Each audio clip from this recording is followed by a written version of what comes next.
From Tally to Cali. It's time to wake up. Wake up! Wake up!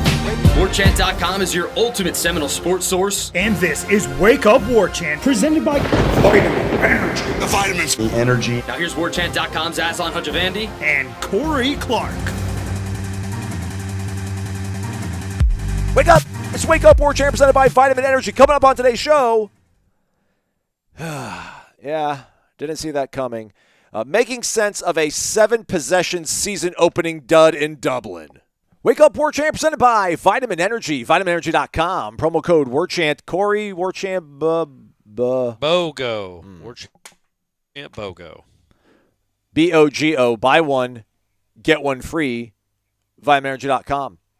Hopefully you all stocked up on some Mood Plus. But if you haven't, go to vitaminenergy.com. Use that promo code buy one, get one free. If not, sit back and relax for the next 40, 45, 50 minutes as Corey and I alleviate your concerns and talk about life and the Noles, things of that nature.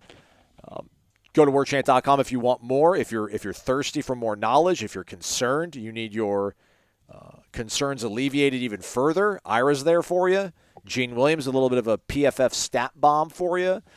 JCS, I imagine, will do something. Maybe not. I shouldn't say that. I shouldn't say anything about anybody. This next week's going to be crazy, everybody. Right. Let's just hope the Noles get back on the right track, Corey, and then everything will be forgiven, and we can move forward in a peaceful, placid manner. How are you, Corey? This is the first show in Wake Up Warchant history where both of us are broadcasting from foreign countries outside the U.S. borders, which would make them foreign countries.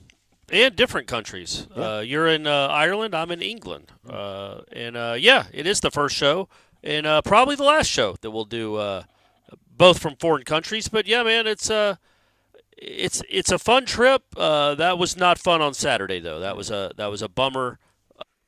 A pretty, man, I don't know. It's like uninspiring is the word I come up with. It was just uninspiring to watch that team on Saturday. But I keep coming back to one game, first game in Ireland with 7 possessions. So who knows what this team is? You can't make up what you can't decide what it is after whatever that was 111 plays in a football game total. But they obviously need to get better quickly. Monday, Boston College, they'll get that chance to prove it to everybody. We had thought they had proven to us over the course of 25 preseason practices that they were a very sturdy team up front on both the offensive and defensive lines. We thought they did have some deficiencies, but nothing I think that was going to rear its head in the manner that it did on Saturday in Aviva Stadium, where they lost 24-21 to Georgia Tech on a walk-off field goal by the Yellow Jackets. Obviously, losing your first game of the season, never great. Compounded by the fact that it's a conference game as well. Not the way you want to get things started. I guess we maybe inadvertently will be pointing fingers at some point in this show, Corey, but I guess just for the sake of trying to produce this somehow, even though these are usually a stream of consciousness program, the post-mortem Mondays, which we haven't had one in a long time. Been a lot of wins, a lot of good times over on this side of things. But I guess let's start with the offense. I think the defense is going to catch the brunt of the blame, and probably rightfully so. I don't know if I got anything more wrong than my confidence. Again, it's one game. I'm not panicking on this unit. There's a unit on this team that I'm going to hit the panic button on at some point in this program. So buckle up, boys and girls. But we didn't really think the quarterback was going to give you anything elite. We have been talking for weeks now about the lack of proven weapons out wide. I know some people think that this was a very talented, gifted running back room. I just thought everything was going to be okay on offense because you have Mike Norvell dialing up plays, and you've got this offensive line with a bunch of big, strong dudes that can lean on guys, and they've all played over 2,000 reps, and we've talked about that over and over and over. I cannot believe the offensive line went into that game and could not control large parts of it to get this team over the hump and out of field goals and into the end zone. That's the biggest shock to me. And I think the biggest reason why this game, at least offensively, did not work out as intended. Yeah, I think there's a lot of blame to go around. I didn't like the rotations. I don't understand why you would immediately, after one drive where you scored a touchdown, bring in a new offensive line. I don't know why Cam Davis was playing that early. I think Cam Davis is going to be awesome. He might be awesome this year. Look, I'm not going to kill the kid. He's not the reason they lost that game, but holy moly, catch the ball. If you catch that pass, that's more points. Might be a touchdown drive, but it's certainly a first down. And if you don't remember, as the second drive of the game, it was 8-7. They're driving again after already having scored on their first drive, and then he's wide open in the in the flat, I guess you'd call it that, and he just drops the ball. And if he catches it, it's at least a first down, and then you're inside the Georgia Tech 30. And maybe he makes a guy miss and runs him over and scores on it. I mean, it was going to be a one-on-one play, but he drops the ball. They end up going for it on fourth down and not getting it, and then they just kind of stalled, honestly, for the rest of the game until their final drive. But, yeah, man, I thought, both lines of scrimmage to me were disappointing. With the defense, we'll get to them. With the defense, I don't know how much it is the line of scrimmage or how much it is the front seven as a whole. Especially when I haven't rewatched the game, but when you're watching a game live, I don't know if they're I'm sure sometimes those linemen got pushed around, but a lot of times they probably held their block the way they were supposed to, and it looked to me, in my untrained eyes, that the linebackers chose the wrong hole a whole bunch of times, or didn't make the tackle when they were supposed to. But for the offense, that was my biggest disappointment. I just thought, because that was the biggest advantage we thought going into the game, was what you were going to do to that run defense. And you ran it down their throat for like 50 yards on the first drive. And then after that, Georgia Tech decided to say, no, you're not running on us. And they couldn't do a darn thing about it. Would not do a darn thing about it until the final drive of the game. Yeah. Play calling-wise with DJ Uiagalelei here, Corey, I think Stat Broadcast has him throwing 27 pass attempts. PFF, I think, only had him with 24. 15 of those 24 pass attempts were 9 yards or less. He was 0 for 3 on pass plays that were 20 or more yards, air yards down the field. He was 5 of 6, though, between 10 to 19. We had not seen in team period that offense be that protective, that conservative, if you will, with the quarterbacks. It worked fine on the first drive. At a certain point, I know you're trying to get your guy into a rhythm. But that, to me, felt like a staff, for whatever reason, didn't either trust him to make the right decision or guys to get open. He didn't seem overly hurried. I think Georgia Tech was credited with 11 pressures, so maybe that's not obviously ideal when you're at 24 dropbacks, according to PFF, that they got pressured 11 times. But to me, it felt like Norvell, for some reason, thought that maybe some of that 2023 blueprint was going to work, where it felt like he wasn't setting anything up for a big shot downfield. I think there might have been one of the pass interference calls they got in the first half came off after several run plays. They did some play action, were able to take a shot downfield and get a PI. But it felt like he just thought, second half, I just want to lean on these guys because I think we can break off a run. Like one of those back-breaking runs that Trey did against Florida. That kind of thing was going to be the definitive play in the game, and that never came to fruition for them. It just seemed disconnected, discombobulated. I don't really even know ultimately what Mike was trying to get done by calling the pass plays they did in the situations they did. That was also concerning, but he has built up enough equity that I'm not hitting the panic button on that. But what was your kind of, your vision takeaways about the way they used DJ and how the passing offense ultimately looked? Yeah, it looked boring. It looked simple. It looked like a quarterback that was a little bit tentative and hesitant to take a risk, to take a chance. And maybe that has to do with the way the game's going. Not only is it a close game, but possessions are at a premium. And you don't maybe want to take a chance over the middle of the field where maybe Morlock has a step on the guy in the seam, but if you make a bad throw, it's a pick. Like, I don't know. It's a weird game for somebody like DJ. He's a veteran, obviously, but it is his first game at Florida State. He was not getting any help in the running game. Now, some of that might be him not checking to the right runs, not checking to the right reads. We don't know, and I don't know if Norvell would ever tell us. DJ, he's not going to be like who's our man? Dabo throwing Klubnik under the bus last year. I don't think he's going to say that about DJ, but clearly, I mean, they're running the ball on 3rd and 9 in the fourth quarter, down by a touchdon, on the minus side of the field. Yeah, and getting nothing. It's the really bizarre kind of stuff, which I'm like, I can't imagine that's what Norvell wants, but that's the read the quarterback is seeing, and that's what he calls, and he hands it to the running back. And I thought when they needed him late in the game, He was fine. Yes. He had Portier over the middle for a 15-yard gain. He had Ja'Kai on a fourth down. He hit Malik on a fourth down to set up that touchdown. That's perhaps something to build on, because before that drive, before those throws, it was as if he didn't trust himself and the coaching staff didn't trust himself to throw it more than 7 yards downfield. It's like, why do you bring in all the speed if you're just going to throw swing passes? And that was and why have a big arm kid if you're not going to show off the big arm? So I thought maybe that last drive was something you finally get to see, and I do want to come back to this because it is something we really need to contextualize. There were 14 total possessions in that game. Each team had 7. The last time that happened in a college football game was November of 2020. How many college football games is that total, Aslan? 2,000? Yeah. Yeah. So this happens once every 3,000 games that there are that many possessions. So it is a small sample size. We can't. It was just such a bizarre, weirdly played, I don't know. There just was no rhythm to it, really, on either side of the ball. But like each team got the ball 7 times, each team scored 4 times. Now Florida State had to settle for a 52 and a 59-yard field goal, and each time Georgia Tech got in the red zone, they scored. And Florida State couldn't get the ball back in the fourth quarter. So the defense clearly wasn't great. But it's like, okay, Florida State scored the first drive of the game, and I remember this because I just wrote a story about it. They scored the first drive of the game and the last drive of the game, and you're like, well, they didn't do anything in the middle. And it's like, well, that was only 5 drives. And one of them was a drop that ended on a drop. So I think there's some stuff there, man. I do. I was really disappointed in the running game. I don't know how much of that is the running backs, how much of that, Norvell afterwards didn't want to say it was about physicality.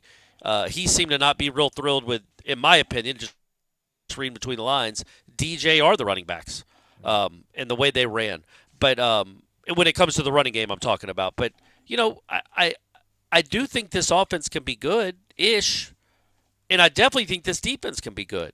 It just neither one looked the part on Saturday. And look, man, Norvell, you're paid a lot of money to figure out how to move the ball. Like, this is what you do. You figure out a way to move the ball. If they're crashing down like they were in the run game, you have to trust your quarterback. You have to dial something up and trust your quarterback to make some reads and make some throws. And now, for all we know, there was stuff there that the quarterback just didn't see that was open that he should have thrown, and he decided to take a sack or throw a check down or scramble or something. I don't know, but you've got to see more in the big play department if people are going to attack you like that. I mean, I understand the lack of possessions, and yeah, maybe if I don't want to spin it forward yet to the positive side of things. We're not can I say real quick though, because I know people will bring this up, that's on Florida State too now. Yeah, like that they're the ones they're playing slow. It takes 2 to tango. They're playing slow, and as Norvell lamented after the game, no big plays at all. Like I think they had 2 plays over 20 yards, and one was on the first drive of the game. And the other one was on the second drive, both by Toafili. He had a 21-yard catch and a 28-yard touchdown run. That was it for big plays. So if you hit a couple 70-yarders, you get more possessions. But when your last drive of the game, when it takes you 15 plays in 85 yards and 8.5 minutes to go score, well, that's kind of on you. It's awesome that you scored. I'm not taking that away from you. But it took you 8.5 minutes to go score a touchdown. Maybe hit a couple of big plays. You're allowed to make some guys miss, break some tackles. Lord knows Georgia Tech did. And go make some big plays that way. But, yeah, it was just Georgia Tech was doing it intentionally. Like, I thought they intentionally ran the clock down, which was smart a lot of the game. Florida State just could not hit any big plays. And just, I don't know. I don't know why. That was crazy. And I don't know if the communication is something that has something to do with it. Like, I was thinking about that. Like, maybe they don't want to call the play until there's like 10 on the clock because then the defense can't adjust because the communication goes off with 15 on the play clock. I don't know. But it was a weird game to watch. And I hate that.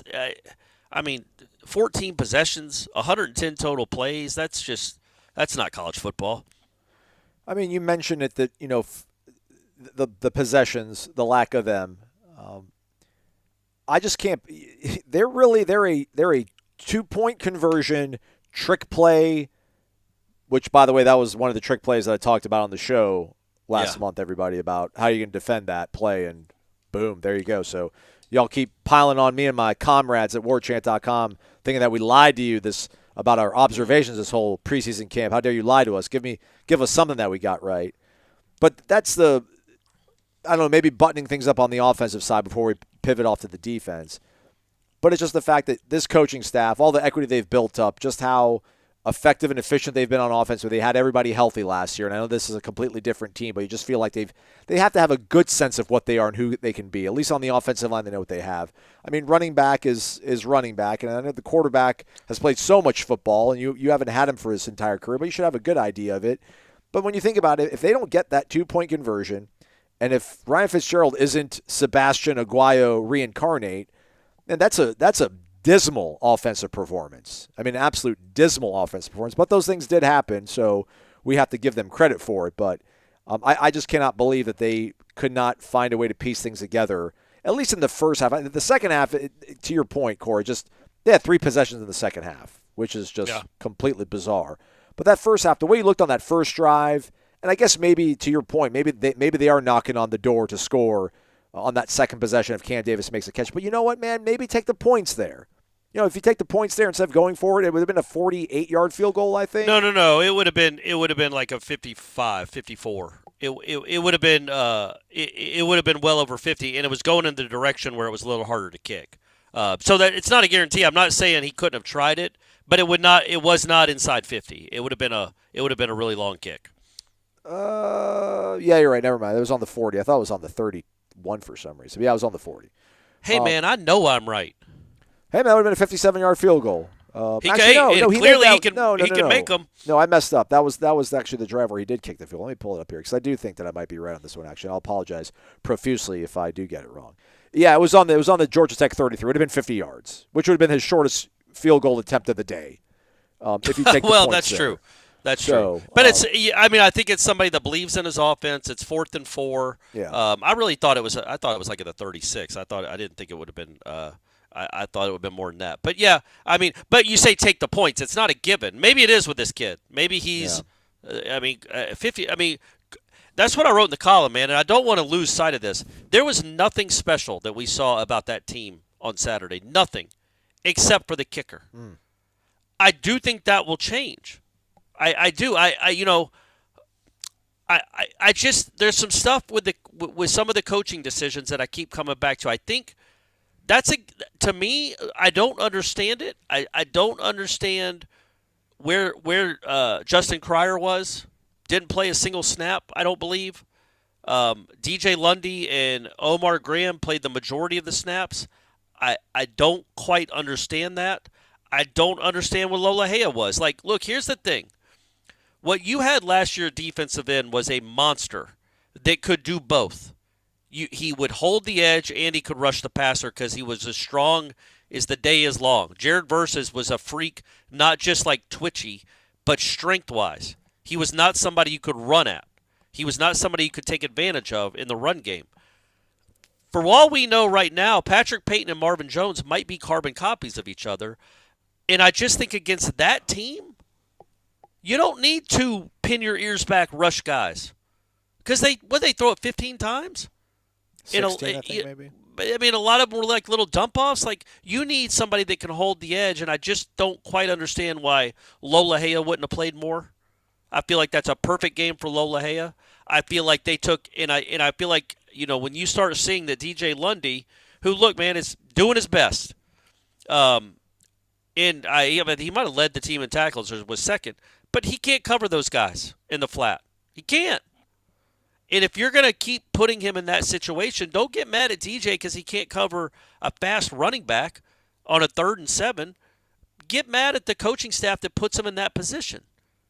Why is DJ Lundy on the field on 3rd and 7 when you have somebody like Cryer and Nicholson and Riley that can run? Well, we're talking about those guys like they're, Luke Kuechly, man. I don't know if I don't know how much. But I mean, you need some you clearly when you need some athleticism. That kid that kid is not a good throwing quarterback. Don't give him easy outs. Don't give him a wide open 3rd and 7 pass where you have your I'm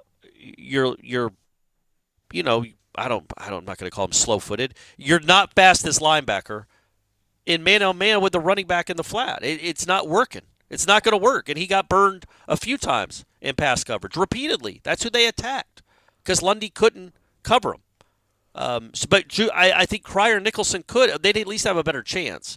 And, so just things like that, I just don't quite understand why Lola Hea wouldn't have played more. Because I think they got run at a lot. Peyton and Marvin Jones, I think, are similar type of players in that they're trying to get to the quarterback. They're, again, to use the word twitchy, they're trying to get around the edge. They're trying to speed around the edge.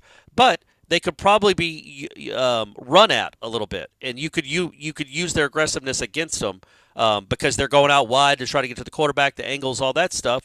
Well, Lola Hea is an edge setter, man. And I think Lola Hea on PFF played 13 snaps.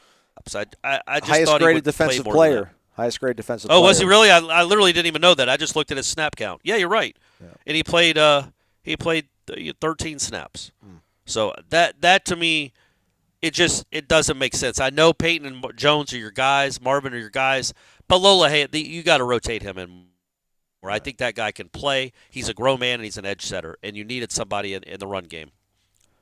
I know we're got a foot in the water now on defense, but I just wanted to maybe just button up one thing on the offensive side of things, Corey. Is it too few possessions? It's 61 snaps to wonder what the game plan necessarily was. Was it not enough plays? Was it not enough possessions that maybe Norvell truly wasn't able to fully execute like a vision? Because, again, if you look at the first half, 4 offensive possessions, they easily could have scored on every single possession had they maybe, I shouldn't say easily, but, again, they could kick the 50-yard field goal. Their guy ends up making a 52 and 59-yarder later on in the game. That first drive was absolutely clinical. But then the second half, 6 plays, 22 yards, ends with a punt. Next drive, 6 plays, 11 yards, ends with a punt. And then the last drive where you've got your back to the wall and you've got 2 fourth down, 4th and long, your quarterback ends up throwing a couple darts.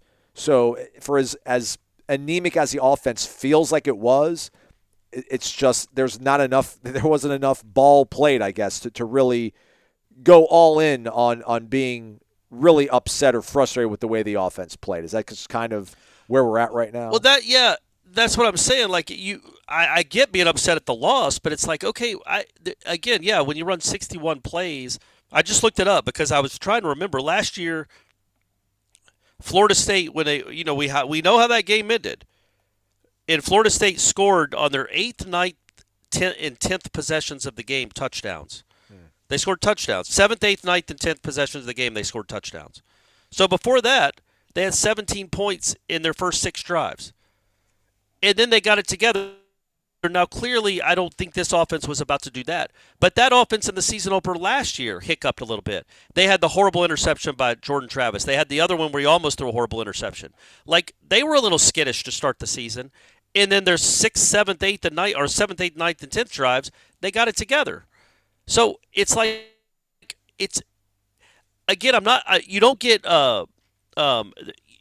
there's blame to go around. You don't get disinvolved of what you did wrong because you only had 7 possessions. But no, man, that it's just, I'm going to keep coming back to it's a small sample size. And I think everything just looked a little hesitant and skittish, which is to be expected with not a young team at all, but a bunch of skill guys that have never played together. All right, to that point, Corey, it's 2nd and 7 on the Florida State 28-yard line.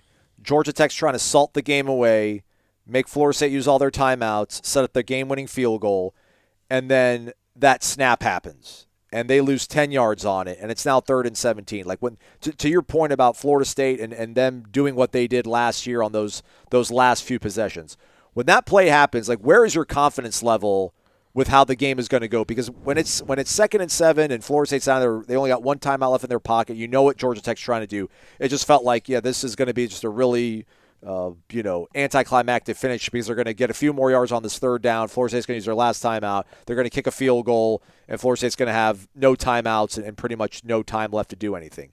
But when that snap goes awry, I'm like, oh my gosh. I'm like, Georgia Tech is not going to be able to kick a field goal. This game's going to overtime, and I like Florida State's chance. I don't know. I would have been like 60, 65, 35. I felt that good at that point. I think Florida State would have been able to win had they been able to get out of that situation. The defense obviously didn't deliver. We'll talk about that in a little bit. But, like, where was your confidence before that snap goes awry and then after it happened? Honestly, it was about – I guess it was, I feel like after that snap and they lost those yards, I'm doing the math in my head. I think they have the ball around, the 40? 38. It was on the 38-yard line. Yeah, so I'm thinking, okay, man, Florida State can't – Florida State should do an all-out blitz, like literally almost goal line. Dare them to throw it. No, Corey, give me just – if that offense gets the ball back in their hands. Oh, if then I think, well, and you also got a kicker that you only have to get it to the 42. Yeah. So, no, if Florida State gets the ball back, my confidence is actually pretty darn high that they're going to go down and at least get in position to kick the field goal. Yeah. But I was never confident that Georgia Tech wasn't going to have a reasonable kick because I knew they were going to have about at worst probably I thought they'd get 5 or 6 yards on the next play. Yeah. Whether it's a QB draw, something simple, they weren't going to risk an incompletion. I was surprised they threw it. I thought they'd do a QB draw, but yeah, I thought they'd still have a kick to win it. A pretty makeable kick. Even after once he recovered that ball. The play, the sequence of the game is at the third quarter when there's a fumble where Florida State's right there to recover it. And Haynes, I don't know who recovered it. I don't think it was Haynes King, but it was one of the Georgia Tech linemen or something came back and recovered it 12 yards downfield. Keelan Rutledge. It was 2nd and 3. It turned into something like that. Correct. 2nd and 3 ends up being 3rd and 12. Yeah, and then so instead of you getting the ball, which I thought Florida State should have gotten the ball, they had more guys around it, which would have been a huge turnover. They keep the ball, but even then it's 3rd and 12, and then Haynes King rips off the best throw of the day by anybody. It's a great throw under pressure as he's being drilled by both of your defensive ends. He throws it like over Noles. There's good cover. It's just a great throw. It's just a great play. And when a game like this, when it comes down to you're gonna have a ton of games like this. When it comes down to the fourth quarter, when it comes down to these small moments, the details in these small moments, those plays matter. Last year, you had the quarterback that made those plays. Yep. This year, don't know if you do, but I can tell you this. This was the first time I felt like Florida State didn't have the best quarterback on the field in probably 3 years. Obviously, Orange Bowl, Louisville notwithstanding. Yeah. But with your starting quarterback, I feel like it's the first time in 3 years I didn't feel like you had the best one on the field. But the thing is, now look, I don't think he's a great passer, but that kid's a dynamic dude, and that is a very good offense. I don't want that to be forgotten. That is a good offense. They were good last year, and they returned everybody. Let's track that thing now. What if Georgia Tech ends up being 9-3? Yeah. It's not the end of again, it's not. You didn't go lose to Jacksonville State. Georgia Tech brought back. They were a bowl team. They were a 7-win team, and they brought back their whole offense, which was one of the best in the conference, maybe the best in the conference. And so, yeah, it was never going to be a walk in the park. It was never going to be a blowout. So I would have taken their offense over the Florida State offense last year, but I guess I get what you're saying statistically and such. No, they were right there. Yeah, they were one of the best. They led the ACC in rushing, and he led the ACC in passing touchdowns. So they hit big plays. I mean, they were tough to stop, man. They were good. It's a good offense. So while I was very disappointed with the defense, because it just go make some plays in the backfield, man. But they have 2 tackles for loss? Yeah, we'll get to them in a sec. Let's get to Corner Pocket Bar and Grill as soon as we get back to Tallahassee, Corey, shall we? Is that where absolutely. We should go and lick our wounds and find the salve to our problems, big and small in life? The Corner Pocket Bar and Grill, Tallahassee, Florida, cptallybar.com, the website, 2475 Appalachia Parkway, the address. Daily lunch specials from 11 a.m. to 3 p.m. We usually call it Victory Burger Monday. We've been able to call it that for a long time. But just get a bounce back burger, 1/2 pound Black Angus beef, Angus beef from Scotland, Hereford beef usually, mainly here in Ireland. Delicious nonetheless. Comes with a side dish of your choice. Take advantage. Only $8.99 from 11 a.m. to 3 p.m. Tomorrow, trivia night. I might actually be in Tallahassee by the time trivia starts. It's going to be a crazy travel. We'll talk about it maybe at the end of the program. Corey, what are you looking forward to most when you get back to Tallahassee, going to Corner Pocket Bar and Grill? What are you jonesing for off the menu there? The Corey? You know what? I'm excited about a Saturday. Obviously, I'd like the team I cover to be 1-0 instead of 0-1. But a Saturday of nonstop football watching where I don't have to work. Buddy, I'm going to be there watching Florida-Miami. All right. I'm going to be at CP watching that game. Don't know who I'm rooting for. Oh, who are we rooting for? Florida? Probably, yeah. So, but even still, I'm not going to be upset with no matter what happens. But yeah, that's what I'm looking forward to doing at Corner Pocket, man. I'll be there that's a great place to go watch Saturday football. The Corner Pocket Bar and Grill, 2475 Appalachia Parkway. To the defense we go. Finally, Corey. I'll let you pull me over there so we can start talking about it. I'm going to go ahead and hit the panic button on the defensive line, namely the interior of the defensive line. We had our season preview show last Thursday, I think, Corey, where we kind of just talked about some season predictions, and I gave each of us a mulligan on the offensive and defensive side of the ball. And I'm pretty sure your mulligan on the defensive side of the ball was like, listen, I know the whole point being, everybody, if you didn't listen to that Thursday program, was, listen, we feel really good about this team, where they're at. We've given you a lot of positive sort of feedback on what we've seen. You've heard the coaches talk about player X, Y, and Z. But what is one thing that you want some immunity from in case it doesn't go according to how we've discussed the team in the preseason? And your pick, I think, for defense was the interior. Guys like Josh Farmer is kind of being asked to be put in a role that he's now the guy. I mean, I think he might have averaged like somewhere in the 20s, low 20s, high teens in snap count per game. I should pull up what he did the other night, and I do have it here in front of me as I scan down. Unfortunately, I think he's kind of low on the list here of guys that graded out. He played 42 snaps, so I'm sure that's got to be close to a career high if we're not counting however much he had to play against Georgia in that bowl game. It's one game. But I am now concerned about that because it comes down to the fact that neither him nor Darrell Jackson has played a lot of productive snaps in their career, and this is their first opportunity to do so against an opponent again that probably has a really good offensive line. But that, to me, that's the biggest concern. Maybe because I don't know if they can get that right fast enough. I've got faith that Alex Atkins, when he gets back from his suspension, the offensive line is going to be to a place where we've expected. And I love Odell, and I have faith in Odell, and I'm not asking for nobody should go after Odell. But that's my concern. I don't know what they can tap into when they do play a team like Miami that's got a good offensive line, or a Clemson, or Notre Dame. That's my concern. Yeah, well, it's a legitimate concern, and that's I wasn't saying that Farmer and Jackson aren't talented. I was more like, well, look, man, we've got to see it. Like we can talk all we want about Darrell Jackson looking like a first rounder. Well, has he ever played like one? Yeah, the analytics and the data, he can run this fast and his hand's that big. I get it. But has he ever played like one on a Saturday in front of people? No. And that's still the case after Saturday. Now, that does not mean he can get there. Again, he can't get there again. Played one game in the last 2 years, and it happened to be against a good team in another country. Darrell Jackson, Braden Fisk wasn't all-world last August and September either.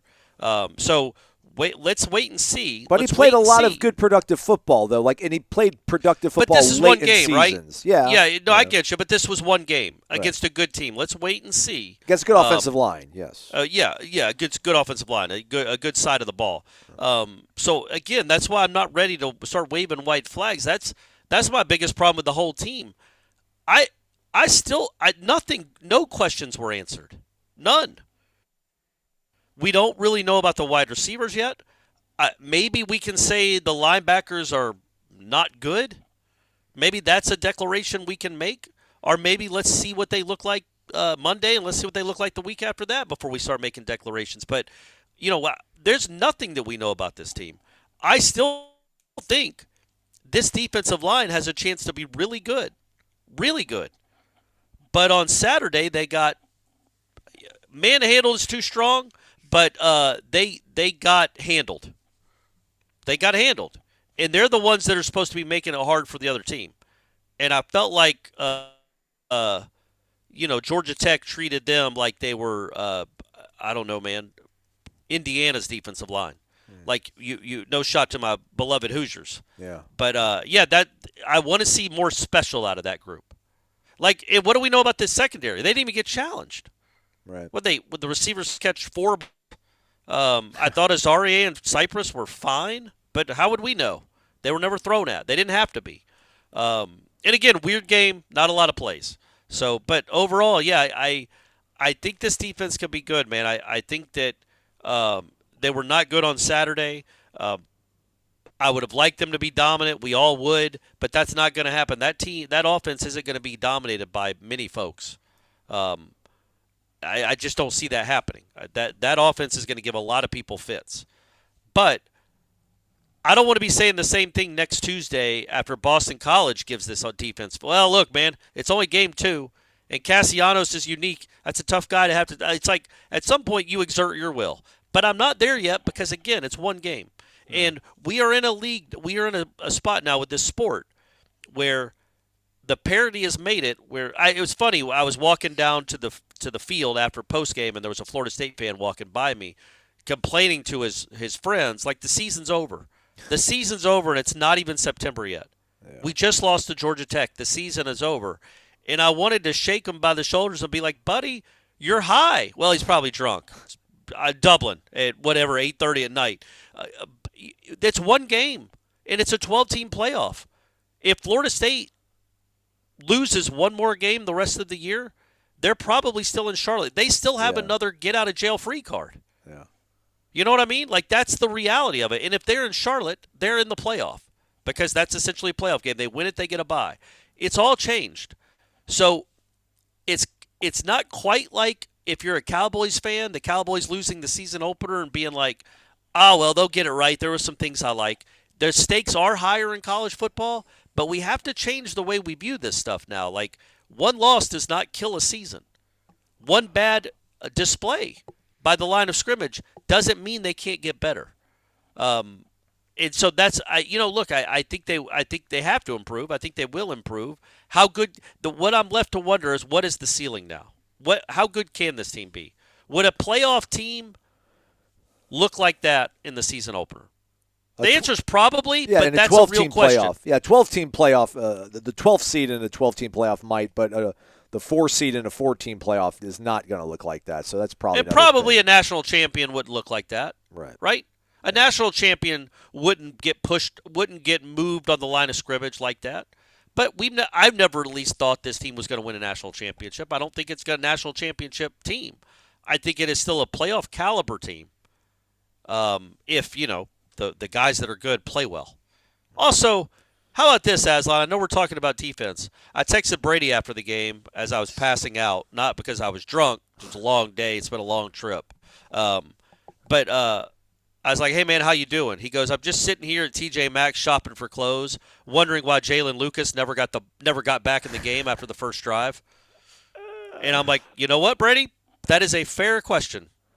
And I don't know either. Well, I don't know either. The thing is, I don't even know how much they veered off. I mean, listen, I know they changed things as the personnel to a certain degree, Corey, but I feel like, Mike is who he is. He does what he wants to do.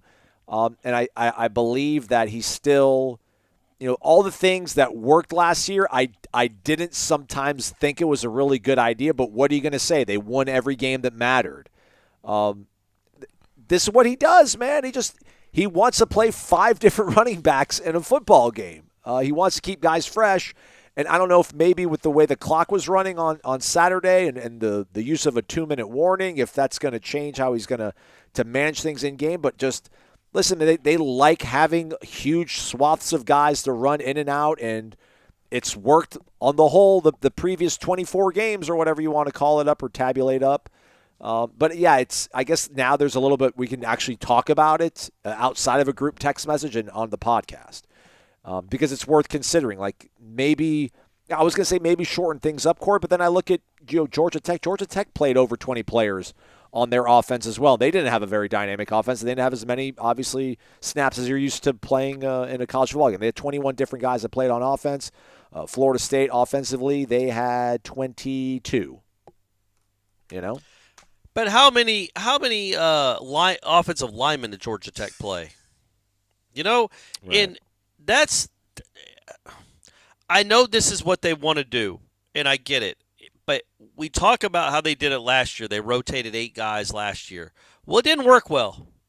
It didn't work great. I know there are guys that do certain things better. I guess that's great.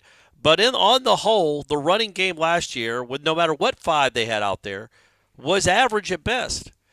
And then I think this year, this game in particular, it reminded me a little bit with the Jacksonville State game. Remember when Jordan Travis came out and was at a tailback or something? Or him and Mackenzie Milton were in the backfield at the same time, and Mastromanno's punting it left-handed, and they're doing some things where it looks like they're not taking it seriously.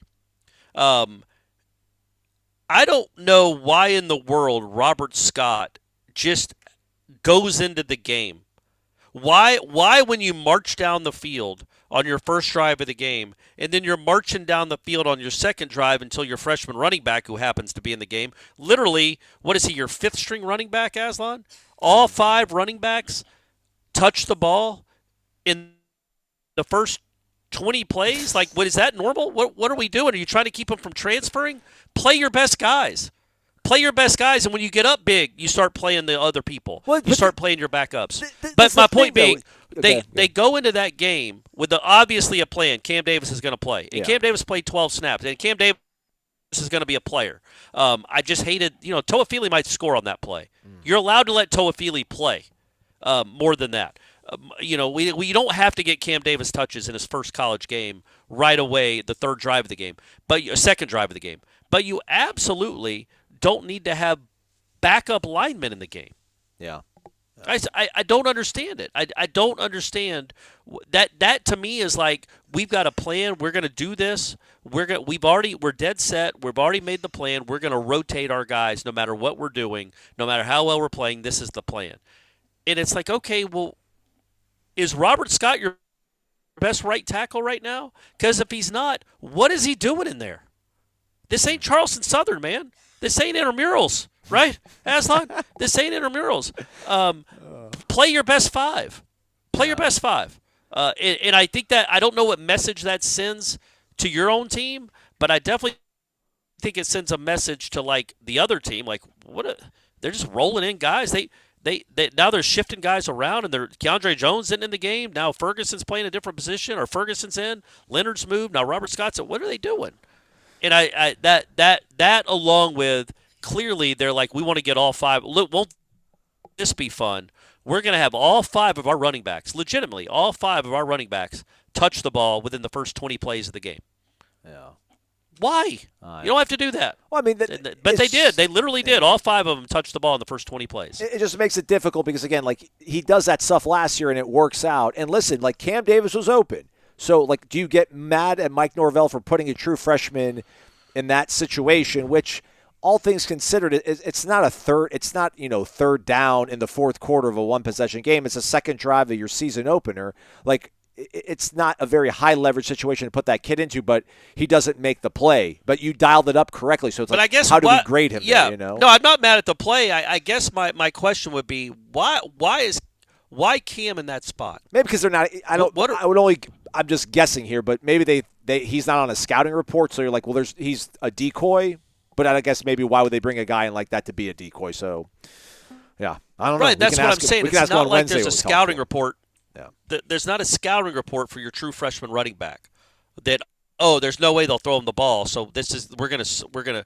Georgia Tech's not looking at that, man. They're just covering the running back, whoever the running back is. Right. In that moment, I want my more experienced guys, clearly Toafili, out there. Like, I'm not saying that it's one drop, man. It didn't cost them the game. I'm saying, why on the 19th play of the game is your 5th-string running back in the game? Yeah. Why? And then maybe let's call him 4th string. Or maybe he's 3rd string. I'll go ahead and call him 3rd string because he played more than Lucas and Holmes combined. So we'll call him 3rd string. But, it just seemed like cutesy isn't the right word, but pointless might be. Like, in the sense that unnecessary. I don't know. Unnecessary because the play is going to work, I think, no matter who the running back is. And you've got guys that have been in that situation. Not coming in their off career. anything. Yeah. Yes, and it's the first game of the season. It's the first quarter of the season, and the game is still very much in doubt. And this, again, though, if he catches the ball, I'm not talking about any of this. Right. Catch the ball, man. It wasn't like it was a hard catch. It's not even the play so much as what's the reasoning for getting all 5 of them in the game so early? Did Georgia Tech do that? Was Georgia Tech rolling in 5 running backs in the first 20 plays? No. They got a guy that they believe in, and they beat him. And Florida State has 5 guys that it's like they want to try to make happy, and that can't happen right now. And also, Jalen Lucas in that spot might score. If he catches it, he might score on that play. And Jalen Lucas didn't play at all. He came on the field. He caught a little shovel pass. He had a run for 10 yards and essentially did not play the rest of the game. I don't quite understand that. But again, it's one game. By November, Cam Davis might be leading the ACC in rushing, and I'll sound like an idiot right now. I know they want him to be a part of the game, right, Aslan? Like, clearly they want him to be a part of this offense. Yeah. He might end up being a guy that runs for 600 yards this year. He better be. If he's not really a part of their game plan, at this point he better be. He better get 100 carries this year.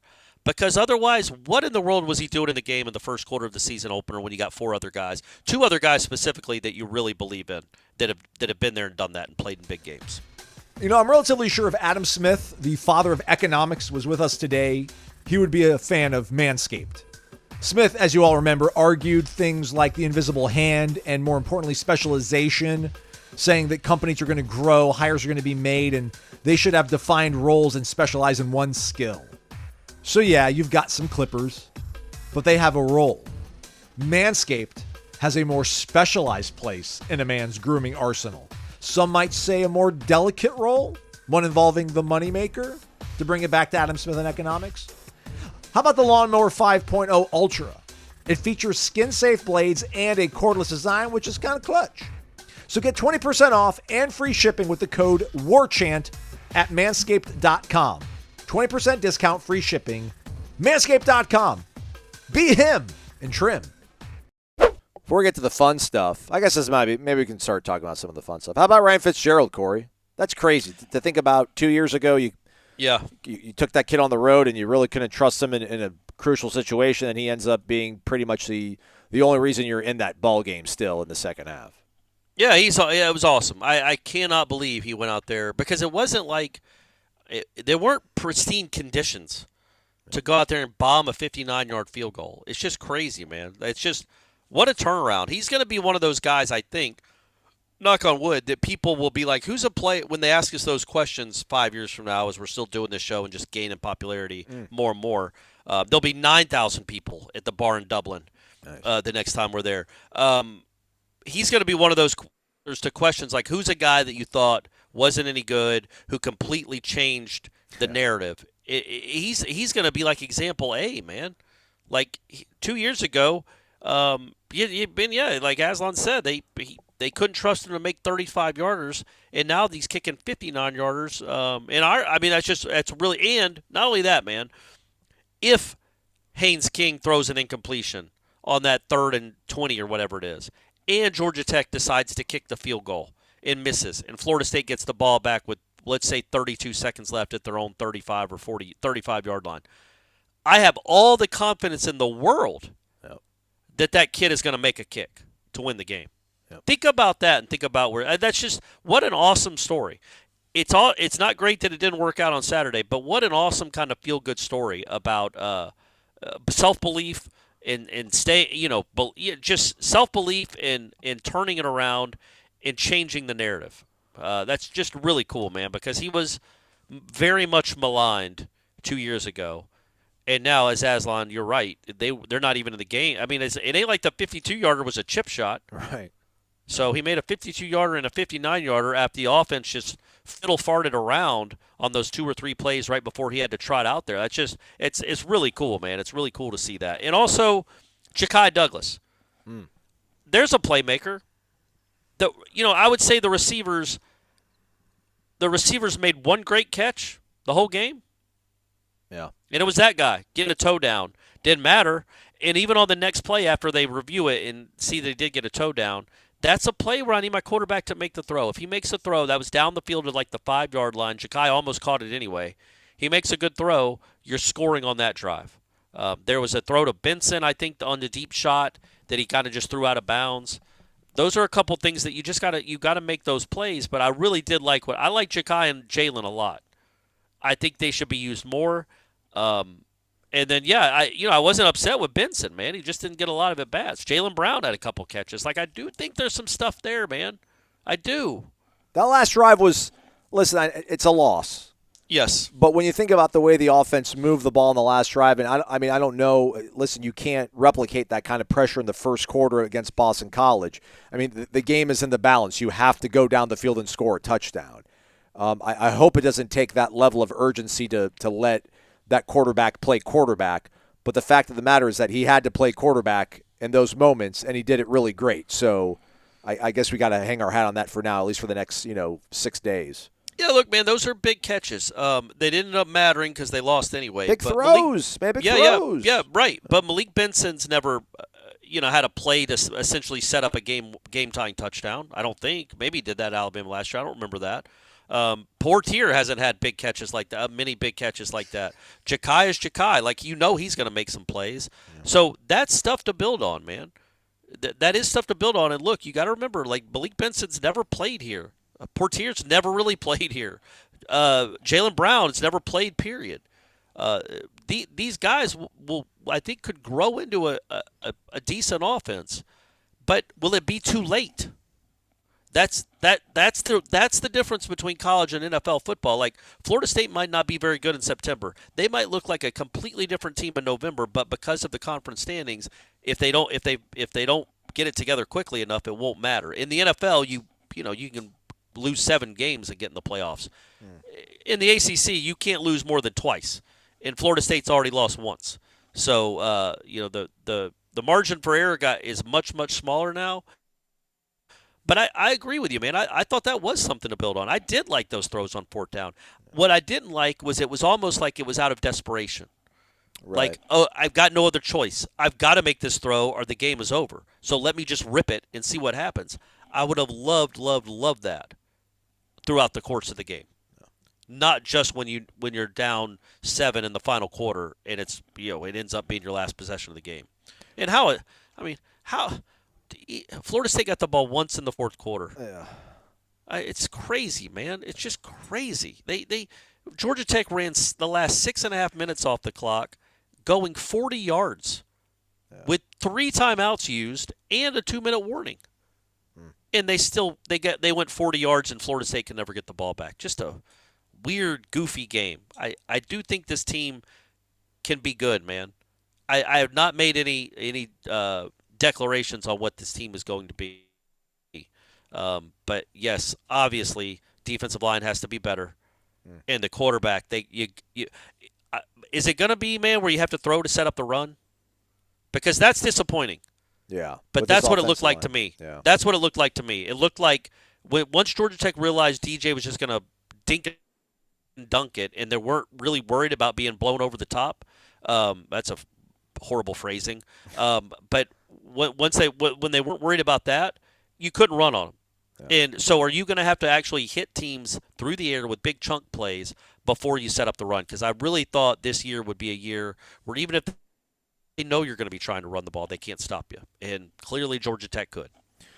All right, one last thing before we give a whole bunch of shout-outs and just talk about our personal lives out here in the European continent.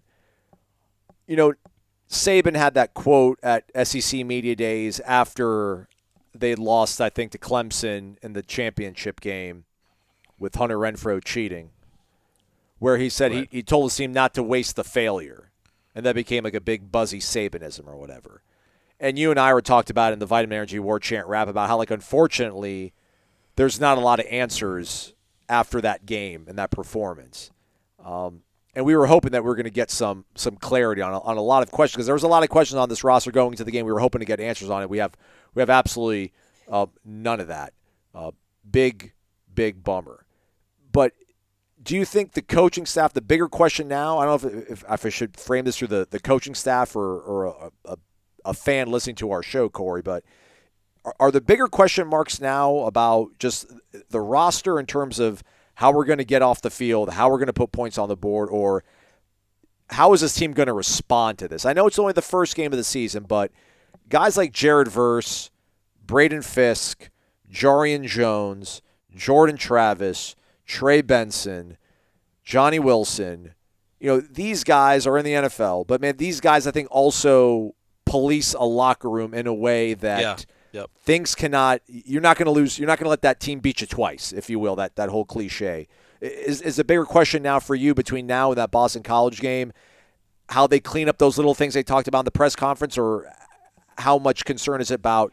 Man, for the expectations this team had and how hard they practiced and the confidence they had in themselves to go out and perform like that, how are they going to be able to pick the pieces up and move forward? Yeah, I think that because to me right now it's the former. It's just like getting better because I think the roster is good enough that they should be able to beat the teams coming up on their schedule.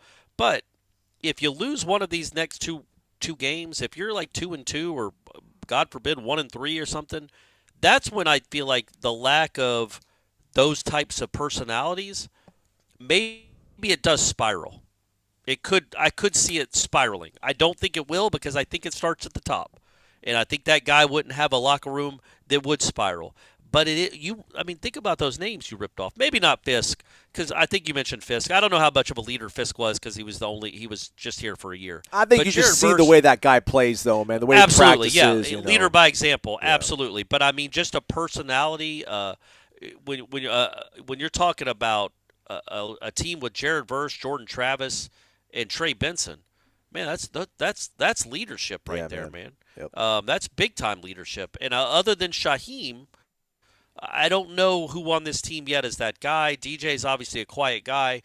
I think honestly, I guess I don't know him well enough, and I don't know even how a big role he's going to have. But Toafili's a quiet guy. But what about Ja'Kai? Is Ja'Kai the guy? Like, could he be a guy that can like rally a team? He's been here forever.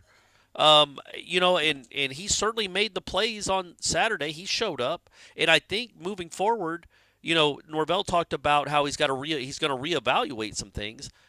Maybe Ja'Kai's on the field more than he was on Saturday. Like he barely played. It felt like in the first half, and then I felt like he barely came off the field in the second half. And it's like, okay, yeah, man, this is a guy you need to play him. You can count on him. He's the only receiver that went up and made a play, a contested catch, the whole game. And not that there are a lot of opportunities for those guys to go make plays, but he went and made a great play when his team needed it, and then also made the fourth down catch. That guy's a player, man. He's a player. Use him. Use Lucas. But yeah, I get what you're saying. I don't think this one loss, because they are mature. It is a new age of college football. It is just one loss, and you can afford it. You can't afford more, but you can afford this one. I don't think it shatters or fractures anything. Okay. I worry about a second loss, what that would do. But right now, every single goal they still had 5 days ago, they still have. It's all still on the table. They could go play Georgia Tech again in 3 months. It's all still there. Nothing was lost on Saturday except a football game. But the season is still, everything is in front of them. They've just obviously got to be better. I do think they're better than that, guys. We do not lie. I promise you. Oh, we're not in are you sure, we're not Corey? in the business of lying to you guys. They can't trust the media. They said we're part of the media and the problems in the media. How about this? Like, how about we just didn't get to cover practice and then y'all wouldn't know nothing about nothing? Like every other school in the country. Just cool, man. We'll quote the coach and he'll say everybody looks great. Yeah. I feel like we give pretty good assessments of where people are. I think I don't understand the linebacker rotation. I just don't. I don't know why that just came into my head right now.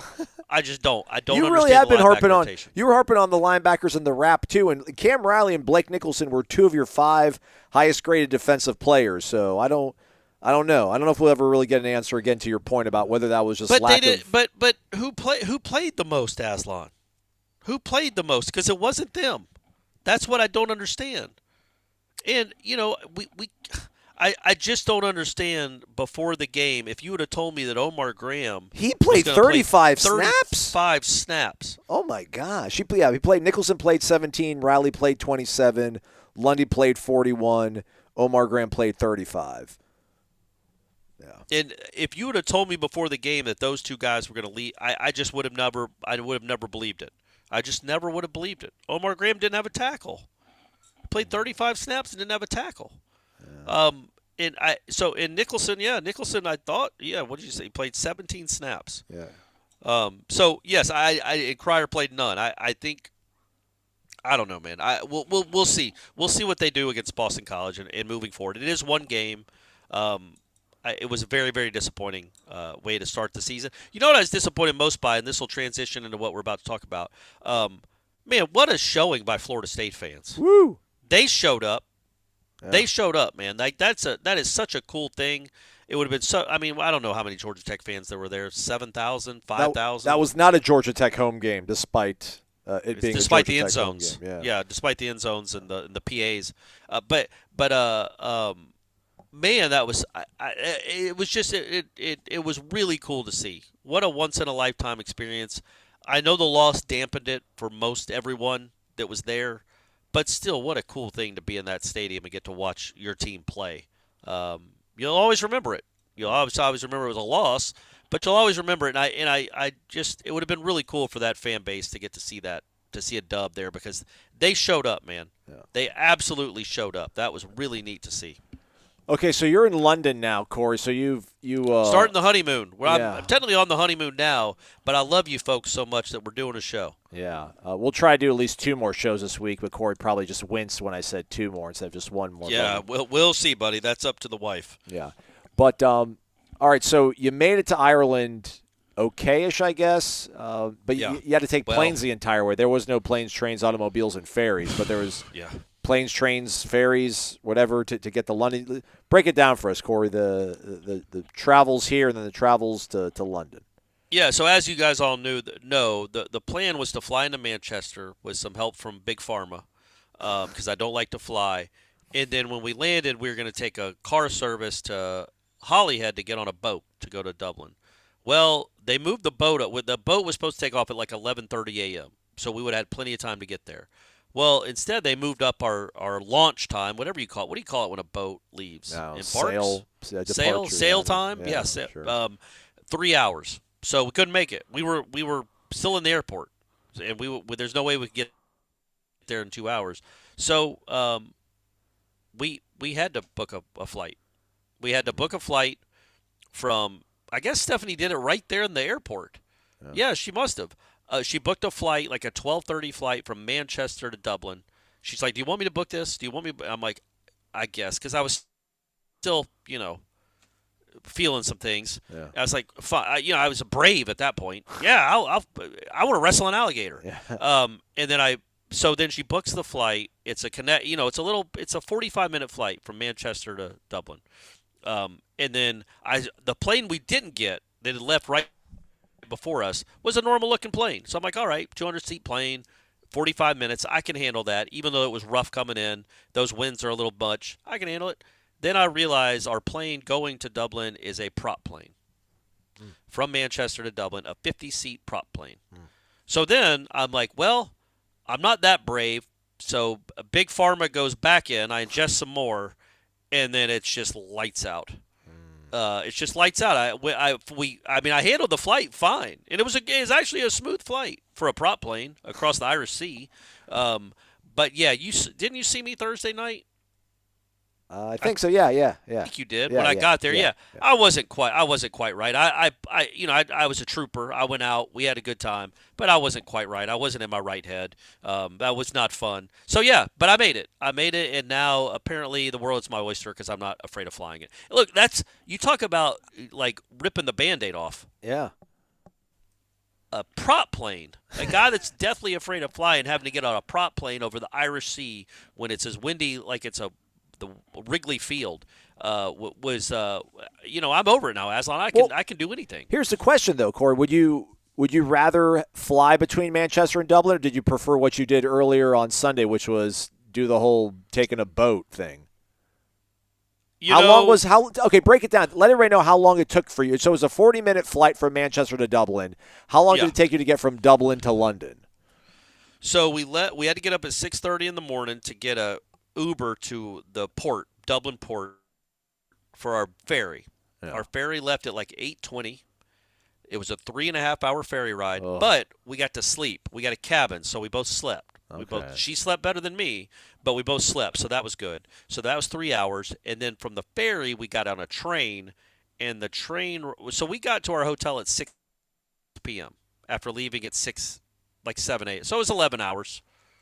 And I guess if we'd have gone to the airport, and then from the airport, the Dublin airport to the London airport, that's probably an hour-and-a-half flight. Yeah. So it's probably, in hindsight, now knowing that I'm such a brave soul, and I've got all this toughness now, and I can handle it. It was cool though. Like the ferry was cool, and then the train ride, we got to see all of England. So I was like, that was fun. I didn't just fly over it. I got to see it. I got to live it. I got to smell it and experience it. And so I would still do it the way we did it on Sunday. Okay. All right. Friday was awesome. Saturday was not awesome. Friday was great, though. Shout out to Jeff and Tom for doing all their live broadcasts throughout Dublin last week. Friday was the meet and greet at the old storehouse. And I don't know if the LSU game last year, Orlando, was the gold standard of meet and greets, or if resident culture before the ACC championship game last year was. But I feel like it got redefined Friday in Dublin at the meet and greet. Yeah. It was incredible. My buddy Joe, lawyer Joe, wanted to actually meet you, Corey, but he was sapped from his flight. So he only popped in for a few minutes. He was like, dude, I didn't expect it was going to be this big. And I'm like, yeah, man, Warchant, the brand. I met two people before I got to the meet and greet, though. I met these people when I arrived in Dublin at the airport. So I want to shout out to Rhea and Ryan from Point of Vedra. Everybody else, and my guy Rick Johnston, who saw me at a bar on Thursday night and said he wanted to let me keep it moving, but he just wanted to say that he loves the show. Otherwise, everybody here is somebody that I met at the meet and greet, Corey. So if you don't mind, I'm going to list off like 45 human beings and everybody. Oh, my gosh. Shout out to Blair, Cameron, Mike, Hubie, Scott, Andrew, Cyril, Jim, Ann, Adam, Keaton, Jesse, Vince and his friend, whose name I forgot, Joe, Greg, Steven, Kim, and Rodney. I think Stephen, Kim, and Rodney were a trio. I think they were former marching chiefs that were just hanging out watching their Noles. Neil and Lonnie, great couple, power couple. Arlen, our guy from H-Town, well-dressed Arlen, smooth operator Arlen. Christopher, Kevin, whose wife went to my high school. Shout out to the dad and mom whose kid was mooching on their Warchant account, Corey, and he got his own Warchant account, and then when the RenX sparked by Cummins generating discussion. Shout out to that mom and dad. Ralph from Hawaii, Keith and Donna from Dallas, Colin, Daniel, Chris and Caitlin. Those are two separate people. Aiden, Gianni, Matt, Cleet, Carl, Cody, Connor, Connor was vibing with us, and I went down to my phone to type his name into my phone, of course I'd remember it, and I think he thought that was like my way of telling him I didn't want to talk to him anymore, so he walked away, and I feel bad. Love you, Connor. Drew, Kevin, August, and Steven. And last but not least, we get some interesting messages from people every now and then, some positive, some not positive, but people have told us that they listen to our show every day, good days, bad days, rainy days, and shout out to our guy out there, Griff, Kyle Griffin, Gryffindor. I think he said he wanted me to call him. Shout out. Had some health stuff. Young guy, younger I think than even me, Corey, and was going through some physical therapy stuff to get everything back on track. Sounds like everything's moving, trending in the right direction.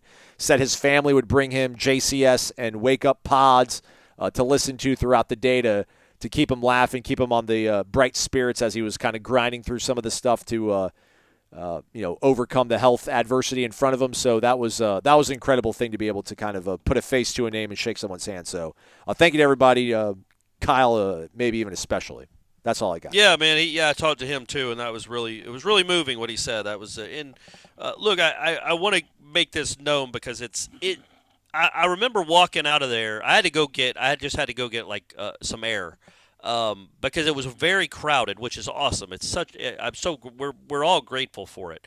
And I was almost overwhelmed by all of it. Like it's not normal what we do. Like in the sense that so many people just want to say hello to us and be nice to us. That's not normal, right?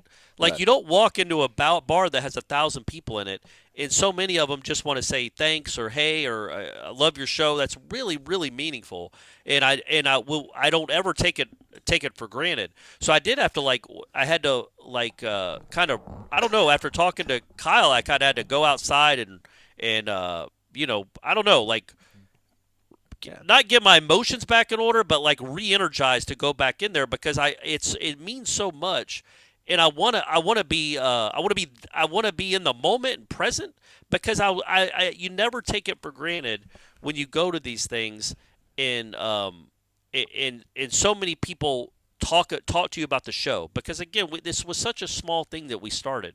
We didn't know it was gonna. Not that I know we're not Joe Rogan, everyone. we're not on Spotify getting millions of downloads. But in this small community of Florida State fans, well, it's not a small community, but it's a large one. This community of Florida State fans, I think what we do matters to people, and that's what's so cool to hear, because you can get, I don't know, cynical about this job or just cynical about life, and it's like, I talk for a living or I write for a living, but there's so many people that enjoy what we do or care, more importantly, care about what we do, and it just means a lot. And I know I'm rambling, but that went on Friday. It felt like all the other ones combined. You know what I mean? That's why I felt like it was an overload. It was like sensory overload, where I had to go decompress for a little bit before going back in. And I wanted to say this, because so many people are nice to us. So many people say nice things, but what they say to my wife really does mean a lot, man. She feels like a star in there. She isn't. Clearly, I'm the star. Right, we all know right. that. Clearly, make that known. But she really does. It's really, really nice when it means a lot to me when people, oh, this must be Stephanie, or this is Miss Stephanie. I know all about you, or I love what you do. I follow you on Twitter, because that means a lot to her too. And it never gets old, in the sense that being, it just never gets old having people tell you what this show can mean to them. And it's and I try to be nice and in the moment, and well, I'm always nice. It'd be weird if I'm like, yeah man, I gotta go, quit telling me. But to be in the moment and to try to have a moment with these people and really talk to them and ask them where they are, where they're from, and how their flight was, because they're coming out of their way to say hello to us, and it just means a lot, and it's really cool. That on Friday night was, I figured it would be crowded. That was insane. In a great way. It was just really insane. Felt like the Beatles. Not gonna lie. I know we're in Ireland. Maybe like the Cranberries. U2. Felt like we were U2. There we go. I don't know if we're U2. Maybe like the what is it, like the Dropkick Murphys? Are they Irish? I thought they're from Boston. I think they're just. Oh yeah, Irish you're probably people. right. But so they probably, maybe they're not that big a deal in Ireland. But yeah, and we were all there. Gene was there. Ira was there. I think Ira just stayed in that one section the whole time. Settled court. And obviously Tom and Jeff were doing their show for 2 hours, and it just. I thought it was really neat that all those Florida State fans got to be together in one setting. Was really really neat and meaningful.